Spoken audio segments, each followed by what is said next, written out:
मेरे प्यारे बच्चों, स्वागत है आज आपका हमारी क्लास में। हम आपके लिए उन प्रश्नों को लेकर आए हैं जो आपकी वार्षिक परीक्षा में पूछे जा सकते हैं, क्योंकि अब तो भैया आपकी वार्षिक परीक्षा आने वाली है। साल भर में जो भी आपने पढ़ा है, क्या पढ़ा है, कैसे पढ़ा है, अब ये तो आप ही जानते हो ना, मुझे तो नहीं पता, है ना। तो चलो, जो भी पढ़ा, जैसे भी पढ़ा है, वो तो गया समय।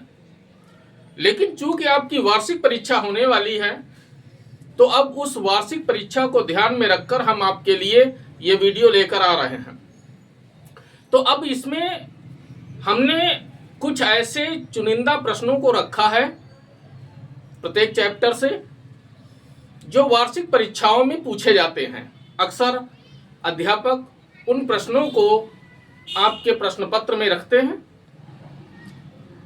जिनमें से कुछ चयनित प्रश्न हम आपके लिए लेकर आए हैं। यहाँ पर हम शुरुआत करेंगे बहुविकल्पीय प्रश्नों से, जिसमें हम पहले चैप्टर पर चर्चा करेंगे, जो कि है रसायन विज्ञान की कुछ मूल अवधारणाएं, इंग्लिश में some basic concepts of chemistry.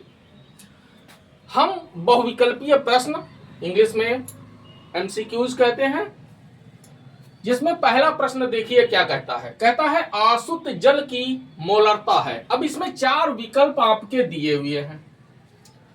तो या अगर आपने पढ़ा नहीं है तो फिर भैया आप इसको हल नहीं कर पाएंगे, क्योंकि ये एक प्रकार का आंकिक प्रश्न है, न्यूमेरिकल है ये। हम कैसे इसको हल करें? तो हल करने के लिए कुछ तो होना चाहिए, और इसमें दिया है लेकिन वो छिपा है, और वो छिपा हुआ क्या है? आयतन। मोलरता 1 लीटर आयतन पर ज्ञात की जाती है। और अगर बात आसुत जल की है, तो फिर आसुत जल 1 लीटर होना चाहिए, यह निश्चित है। तो देखिए भैया, मोलरता m बराबर होता है n/v, यह सूत्र होता है, और v आपका लीटर में होना चाहिए, ये लीटर में होना चाहिए, ठीक है। n क्या है? n है जल के मोलों की संख्या, v क्या है? जल का आयतन है। तो जल का आयतन भाई v तो हमने बताया कि निश्चित होता है, कितना होना चाहिए? 1 लीटर होना चाहिए, 1 लीटर। तो v का तो मान निश्चित है कि आप 1 रख देंगे, ठीक है। अब बात n की आती है। तो n क्या है? n हमने बताया मोलों की संख्या है। तो n का सूत्र क्या होता है? n बराबर होता है W/m। अब बात फिर फंसी आके कि W कितना होगा।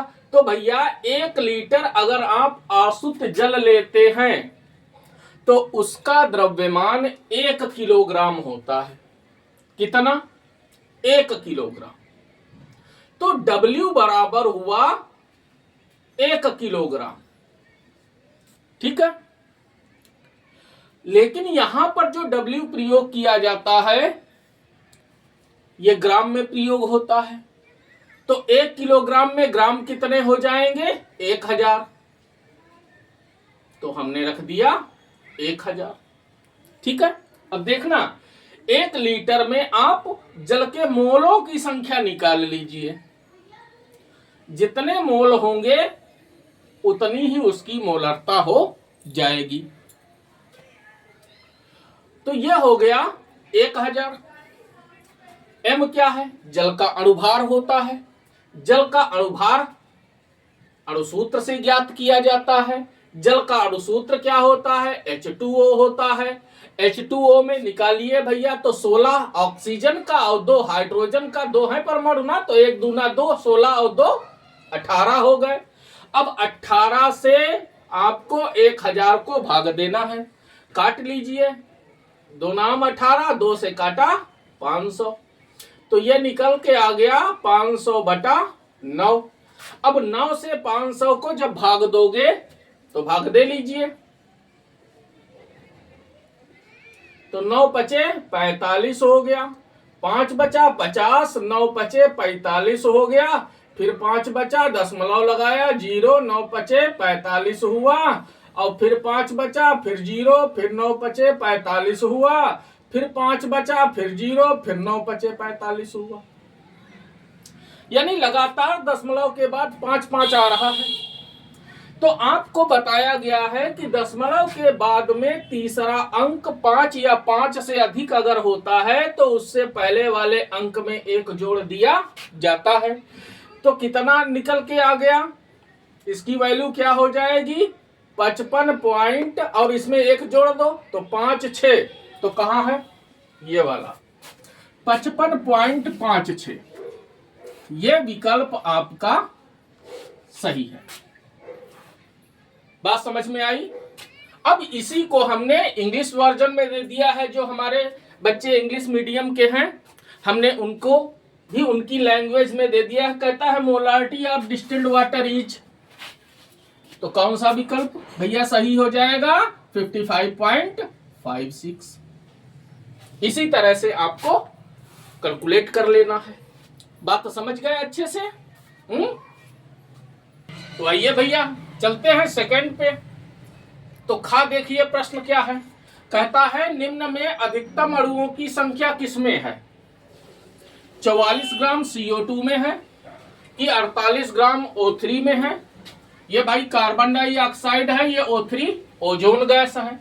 यानी इसका तात्पर्य क्या है, कहता है कि 44 ग्राम कार्बन डाइऑक्साइड गैस में कार्बन डाइऑक्साइड के अणुओं की संख्या अधिकतम है, या 48 ग्राम ओजोन गैस में ओजोन के अणुओं की संख्या अधिकतम है, या 8 ग्राम हाइड्रोजन में हाइड्रोजन के अणुओं की संख्या अधिकतम है, या 64 ग्राम सल्फर डाइऑक्साइड गैस में सल्फर डाइऑक्साइड गैस के अणुओं की संख्या अधिकतम है।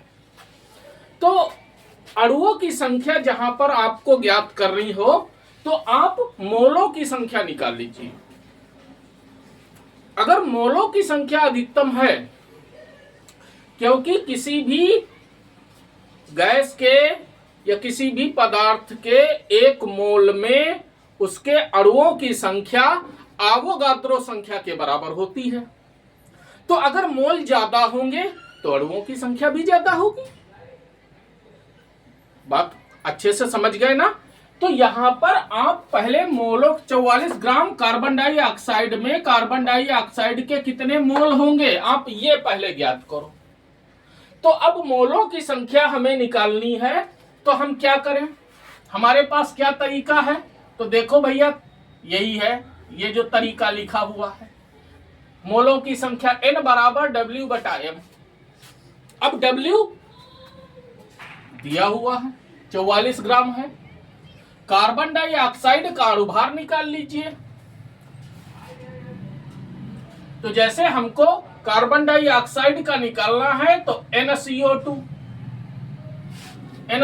निकाल लीजिए। O3 का निकालना है NO3 निकाल लीजिए। इसके लिए भी W/M। NH2 निकाल लीजिए, अभी देखो पता चल जाएगा। NSO2 निकाल लीजिए। सूत्र सबका W/M ये सबका सेम रहेगा, ठीक। तो सबसे पहले हम चलते हैं NCO2 पर। तो W है 44, तो हमने रखा 44। अब CO2 का अणुभार निकाल लीजिए। तो कार्बन का 12 होता है, प्लस ऑक्सीजन का 16 होता है, और 2 हैं तो 16 दूनी 32 हो गया। 32 12 हो गया 44, और 44 को 44 से भाग दोगे तो 1 मोल आ जाएगा। यानी 44 ग्राम कार्बन डाइऑक्साइड में कार्बन डाइऑक्साइड के मोलों की संख्या कितनी होगी, 1 होगी। अब हम NO3 पे चलते हैं। कितने ग्राम है, 48 ग्राम है, 48 हो गया। ऑक्सीजन के का अणुभार निकाल लीजिए। तो ऑक्सीजन का अणुभार कितना हो जाएगा, 3 है ऑक्सीजन के परमाणु, तो 16 × 48। तो 48 को 48 से भाग दोगे तो इसका भी 1 मोल आ गया। अब हम NH2 पे चले तो इसके लिए भी W/M है ना। तो W इसका कितना है, 8 है। हाइड्रोजन का अणुभार कितना होता है, 2। 2 से 8 को भाग दोगे आ जाएगा 4 मोल। नेक्स्ट पे आ जाइए, सल्फर डाइऑक्साइड। तो सल्फर डाइऑक्साइड का द्रव्यमान है 64। अणुभार निकाल लीजिए। तो सल्फर का 32 परमाणु भार। अब इसका 16 दूनी 32, तो 32 और 32 कितना हो गया, 64। तो 64 से 64 को भाग दोगे इसका भी 1 मोल आ गया। तो मोल किसके ज्यादा है, हाइड्रोजन के ज्यादा है ना। तो जिसके मोल ज्यादा अणुओं की संख्या भी उसी की ज्यादा है। तो सही विकल्प कौन सा हो जाएगा आपका, 8 ग्राम H2। ये वाला जो विकल्प है ये आपका सही है। समझ में आई बात, ये वाला विकल्प ये आपका सही हुआ। अब इसी का इंग्लिश वर्जन देख लीजिए, इंग्लिश मीडियम वाले बच्चों के लिए है। कहता है which of the following has the maximum number of molecules. तो कौन सा रहेगा, 8 ग्राम H2। ये वाला सही हो जाएगा। इतनी बात भैया समझ गए ना। हम चलते हैं नेक्स्ट क्वेश्चन पर। कहता है 7.1 ग्राम क्लोरीन गैस में क्लोरीन के मोलों की संख्या कितनी है। ये भी मोल से ही रिलेटेड है। तो जितने क्वेश्चन मिले सभी में मोल का प्रयोग हुआ ना। तो मोल कितना इंपॉर्टेंट फार्मूला है आप स्वयं देख सकते हैं। तो देखिए 7.1 ग्राम है, यानी N इसमें भी निकालना है। तो W/M N हो गया 7.1, ठीक है।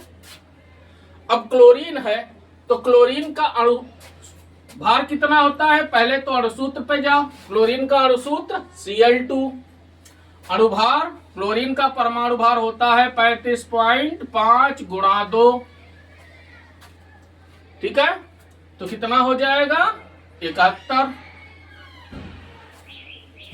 तो M आ गया 71, ठीक है। तो 71 से इसको काटोगे तो कितना आ जाएगा, 0.1 आ जाएगा। तो सही कौन सा है आपका विकल्प, B। ये वाला सही है, ये सही है आपका। आइए भैया इंग्लिश मीडियम वालों के लिए कहता है the number of moles of chlorine in 7.1 gram of chlorine gas is. कौन सा सही होगा, बी। कैलकुलेशन सेम रहेगी। समझ में आई बात, हाँ। तो ये आपके 3 क्वेश्चन तैयार हो गए, ठीक है। खूब अच्छे से कॉपी कलम लेके बैठिए और लिखते भी रहिए। तो आइए भैया चलते हैं नेक्स्ट चैप्टर पे। चैप्टर 2 क्या है, परमाणु की संरचना, स्ट्रक्चर ऑफ एटम।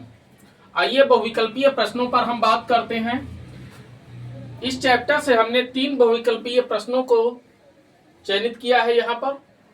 पहला प्रश्न क्या है, कहता है परमाणु क्रमांक 28 वाले तत्व के द्विधनायन में अयुग्मित इलेक्ट्रॉनों की संख्या है। यानी अनपेयर्ड इलेक्ट्रॉन्स पूछ रहा है, नंबर ऑफ अनपेयर्ड इलेक्ट्रॉन्स, वो भी द्विधनायन वाला।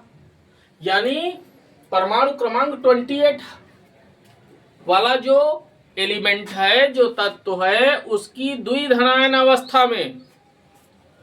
तो द्विधनायन अवस्था में यानी 2 इलेक्ट्रॉन इसमें से कम हो जाएंगे। अगर ये द्विधनायन ना हो, अगर ये परमाणु अवस्था हो, तो परमाणु क्रमांक 28 है तो इतने ही इसमें प्रोटॉन होंगे और इतने ही इसमें इलेक्ट्रॉन होंगे। इतनी बात समझ गए भाई। परमाणु क्रमांक 28 वाला तत्व है कौन सा, वो है निकिल। बात समझ में आई। अब निकिल है, परमाणु क्रमांक 28 है इसका, यानी इसका जो जेड है वो है 28। तो इसमें प्रोटॉन भी कितने होंगे? 28। इलेक्ट्रॉन भी कितना होगा? 28। कब? जब ये परमाणु अवस्था है। लेकिन जब ये द्विधनायन अवस्था में आ जाए, यानी इसके ऊपर प्लस का 2 चार्ज आ जाए। 2 चार्ज कब आएगा?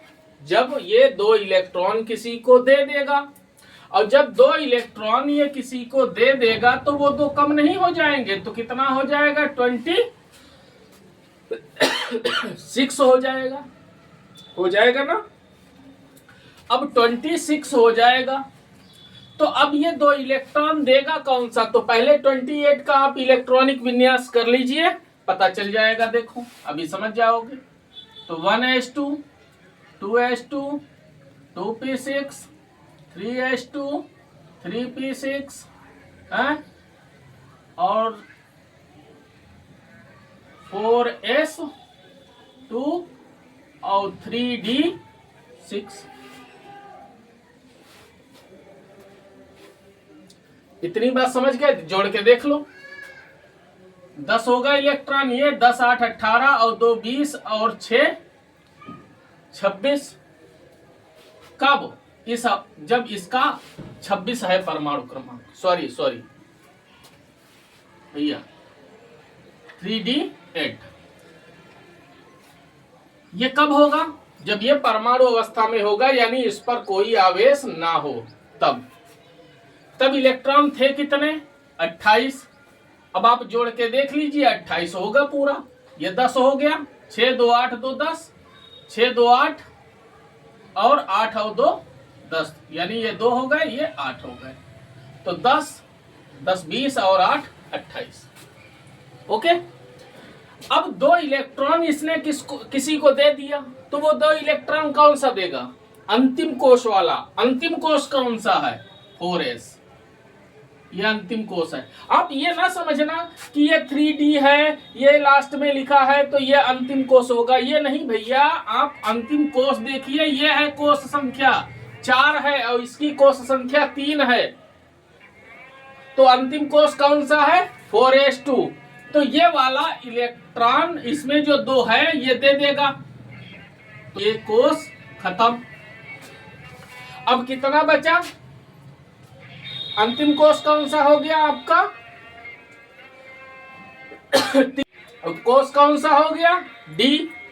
इलेक्ट्रॉन इसमें कितने हैं? 8। और डी में ऑर्बिटल कितने होते हैं? 5 ऑर्बिटल होते हैं। अब इसमें 8 भरिए, पहला, दूसरा, तीसरा, चौथा, 5वां, छठा, 7वां, 8वां, ये हो गए 8 इलेक्ट्रॉन। तो इसमें से देखिए भैया, ये भी युग्मित, ये भी युग्मित, ये भी युग्मित, तो अयुग्मित कितने हैं? ये 2 अयुग्मित हुए। तो इसमें अयुग्मित इलेक्ट्रॉनों की कितनी संख्या हो जाएगी? 2। यानी ये वाला आपका विकल्प सही है। बात समझ गए ना अच्छे से? अब इंग्लिश मीडियम वाले बच्चों के लिए the number of unpaired electrons in dication of the element with atomic number 28 is, तो कौन सा होगा? सी विकल्प, यानी 2 अनपेयर्ड इलेक्ट्रॉन्स इसमें हैं। नेक्स्ट क्वेश्चन क्या है? कहता है क्रोमियम परमाणु जिसका परमाणु क्रमांक यानी Z बराबर है 24 की तलस्थ अवस्था मतलब ग्राउंड स्टेट में सही इलेक्ट्रॉनिक विन्यास है। अब देखिए भाई, यहां पर 4 इलेक्ट्रॉनिक विन्यास दिए हुए हैं, 24 है परमाणु क्रमांक। हमने आपको बताया था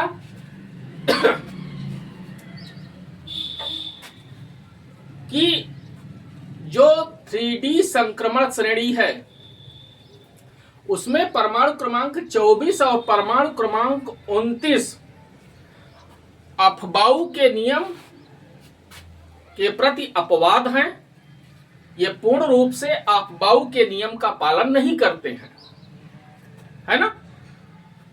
तो ये 24 वाला है तो ये भी अपवाद है, और जब अपवाद है तो अपवाद होने की दशा में आप पहले इसके इलेक्ट्रॉनिक विन्यास पे जाइए। देखो 24 है, इलेक्ट्रॉनिक विन्यास आप करेंगे तो इसका क्या होगा, 1s2 2s2 2p6 3s2 3p6 4s2 और 3d4। अफबाऊ के नियम के अनुसार ऐसा इलेक्ट्रॉनिक विन्यास होना चाहिए, किंतु 24 वाले का ऐसा नहीं होता है। तो फिर कैसा होता है, इसमें से एक इलेक्ट्रॉन निकल जाता है और इसमें एक वही इलेक्ट्रॉन पहुंच जाता है, तो यह हो जाता है 4s1 3d5। इसको आप चाहें 3d5 को पहले और 4s1 को बाद में भी लिख सकते हैं। तो यह हो गया 3d5 और 4s1, ऐसे भी आप लिख सकते हैं, ये भी सही है। अब उसमें से ये इसमें देखिए AR AR AR AR, ये AR क्या है, ये आर्गन है, यानी इसका जो निकटतम अक्रिय तत्व है वो है आर्गन। और निकटतम अक्रिय तत्व कब बनेगा, जाके देखो, ये हो गया 2, ये हो गया 8, ये हो गया 8।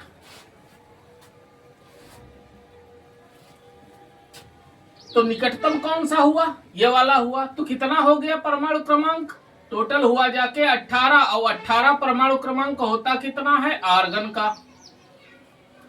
किसका होगा, आर्गन का। यानी ये इतना जो इलेक्ट्रॉनिक विन्यास लिखा हुआ है, ये इतना यहां से लगा के और यहां तक का, ये है आर्गन का इलेक्ट्रॉनिक विन्यास। तो इसलिए इतने लंबे इलेक्ट्रॉनिक विन्यास को संक्षेप रूप देने के लिए इस तरह से लिख दिया जाता है। अब क्या बचा, 3d5 बचा और 4s1 बचा। तो क्या बना जाके, AR 3d5 और 4s1, ये बचा जाके। अब देखिए भैया कौन सा है, पहला तो है नहीं, दूसरा भी नहीं, तीसरा भी नहीं, तो चौथा है आपका। तो ये वाला जो विकल्प है ये सही है। समझ में आई बात, इधर ये वाला विकल्प सही है। बात समझ गए ना अच्छे से। अब आइए थर्ड क्वेश्चन पे हम चलते हैं। कहता है 4d1 इलेक्ट्रॉन की क्वांटम संख्याओं का सही समूह है। कहता है the correct set of quantum numbers of 4d1 electron is. तो आइए भाई, तो क्वांटम संख्याएं कितनी होती हैं, हमने आपको बताई हैं 4 होती हैं। कितनी, 4। अब 4 कौन कौन सी होती हैं, पहली है मुख्य क्वांटम संख्या, इंग्लिश में कहते हैं प्रिंसिपल क्वांटम नंबर, जिसे n से प्रकट किया जाता है। यह कौन सी है, मुख्य क्वांटम संख्या है, प्रिंसिपल क्वांटम नंबर। दूसरी दिगंशी क्वांटम संख्या, एजीमुथल क्वांटम नंबर इंग्लिश में बोलते हैं, जिसे L से प्रकट किया जाता है। तीसरी चुंबकीय क्वांटम संख्या, इंग्लिश में कहते हैं मैग्नेटिक क्वांटम नंबर, जिसे M से प्रकट किया जाता है। और चौथी होती है चक्रण क्वांटम संख्या, इंग्लिश में कहते हैं स्पिन क्वांटम नंबर, जिसे S से प्रकट किया जाता है। अब देखिए कौन सा इलेक्ट्रॉन है, 4d1 है, 4d1 है, ठीक है। तो n क्या है, प्रिंसिपल क्वांटम नंबर, मुख्य क्वांटम संख्या किसे बताती है, कोश को प्रकट करती है, कक्षा को प्रकट करती है ये। तो कितना है, कक्षा कौन सी है, कोश कौन सा है, चौथा है। तो n बराबर कितना हो जाएगा, 4 हो जाएगा। बात समझ गए। अब आ जाइए, अब हम चलते हैं L पर। एजीमुथल क्वांटम नंबर यानी दिगांशी क्वांटम संख्या, ये क्या बताती है, उपकोश को प्रकट करती है। उपकोश कौन सा है, D है। कौन सा है, D है। तो D के लिए L का मान कितना होता है, तो ध्यान दीजिए, अगर S उपकोश हो तो D का मान 0 होगा, ये D की वैल्यूज है। P हो तो D की वैल्यू 1, D हो तो D की D बोल रहा हूं, सॉरी भैया, L। अगर S हो तो L की वैल्यू 0, P हो तो L की वैल्यू 1, D हो तो L की वैल्यू 2 और F हो उपकोष तो L की वैल्यू क्या हो जाएगी, 3 हो जाएगी। तो उपकोष कौन सा है, D है। तो D के लिए L की वैल्यू क्या होगी, 2, तो 2 हो गई। बात समझ गए। अब हम चलते हैं M पर। M क्या बताता है, ऑर्बिटल को बताता है। अब D है तो D में 5 ऑर्बिटल होते हैं, 1 2 3 4 5, 5 हो गए ये ऑर्बिटल। अब भैया एक ही इलेक्ट्रॉन है, ठीक, ये आ गया इसमें। अब ध्यान देना,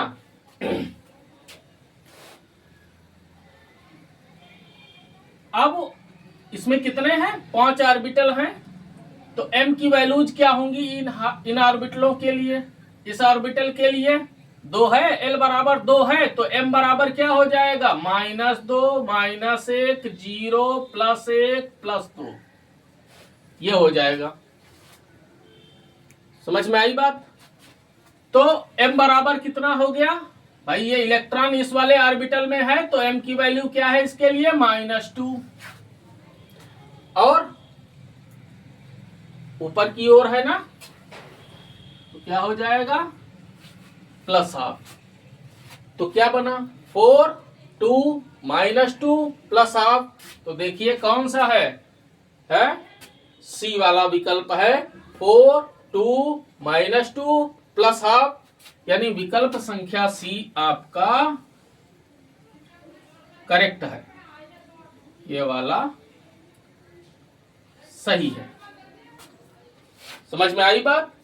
तो आपके 2 चैप्टर के 6 इंपॉर्टेंट ऑब्जेक्टिव प्रश्न हमने आपको आज तैयार करवाए हैं। कल हम पुनः नए वीडियो में नए टॉपिक को लेकर फिर से हाजिर होंगे। तब तक के लिए watch and wait. Thank you.